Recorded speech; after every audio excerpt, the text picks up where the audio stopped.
J'ai l'insigne honneur de prononcer cette déclaration au nom des pays membres de la Confédération du Sahel, AES, à savoir le Burkina Faso, la République du Mali et la République du Niger.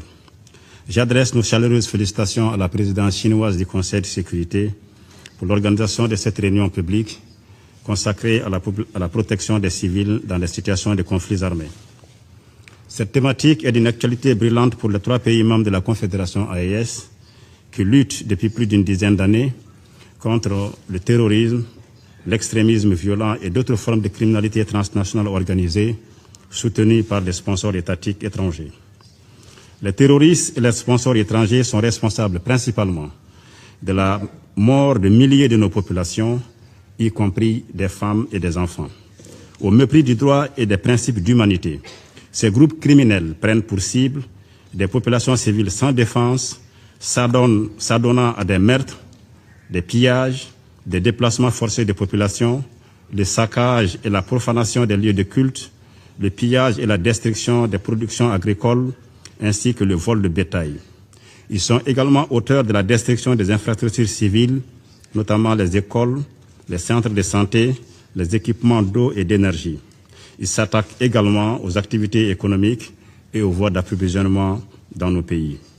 Pour mettre fin à ces crimes transnationaux organisés et pour créer les conditions d'un développement durable au profit de des populations sahéliennes, leurs excellences le capitaine Ibrahim Traoré, président du Faso, chef de l'État, le général d'armée Assimi Goïta, président de la transition du Mali, chef de l'État, et le général d'armée Abdourahmane Tchani, président de la République du Niger, chef de l'État, ont décidé en toute souveraineté de mutualiser les efforts des 3 pays dans les domaines de la défense, de la diplomatie et du développement.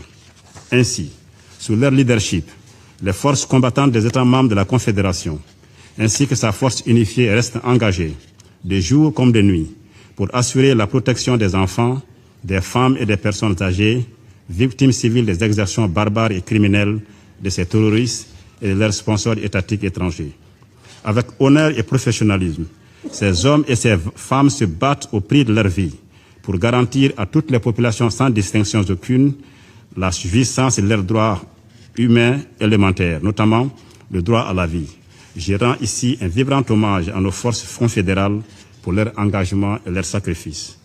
Dans un tel contexte, la Confédération AES condamne fermement tous les narratifs mensongers conçus par certains organes de presse des pays impérialistes devenus des relais de la propagande terroriste et qui s'attellent à jeter le discrédit sur l'intégrité, le professionnalisme et la rigueur des soldats du Sahel. Ces médias mensonges se taisent tout curieusement sur les succès quotidiens que remportent nos forces de défense et de sécurité contre ces forces du mal. Nous appelons à la fin immédiate de ce terrorisme médiatique quotidien dont nos pays et nos populations sont victimes. Nous appelons également à tarir les sources de financement du terrorisme, y compris le paiement des rançons pour la libération des otages. La Confédération AES dénonce à nouveau l'agenda subversif de certains États membres d'Organisation des Nations Unies, dont l'objectif ultime est d'imposer à nouveau leur hégémonie dans nos pays. La Confédération AES accorde une attention particulière aux victimes du terrorisme, civils ou militaires. Chacun de ces États membres dispose de stratégies et de programmes visant à aider les populations affectées, y compris les réfugiés et les déplacés internes.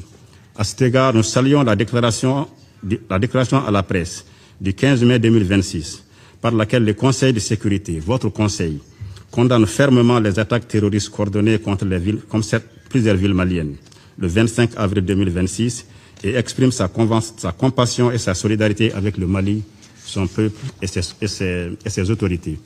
Le message de la Confédération AES se veut sans équivoque. Nos pays restent debout et déterminés à lutter contre le terrorisme international. Nous restons engagés pour la protection de nos populations civiles en toutes circonstances et dans le respect de nos engagements internationaux, en particulier dans le domaine des droits de l'homme et des droits internationaux humanitaires. Je termine en rendant un hommage appuyé à toutes les victimes du terrorisme, sahéliennes comme étrangères, civiles comme militaires, avec une pensée particulière pour les victimes des événements du 25 avril 2026 au Mali. Je salue la résilience admirable des populations sahéliennes face à la situation difficile que nos pays traversent. Enfin, je réaffirme la détermination des États membres de la Confédération AES à lutter contre le terrorisme et l'extrémisme violent dans notre espace commun. Je vous remercie. 感谢马里代表的发言。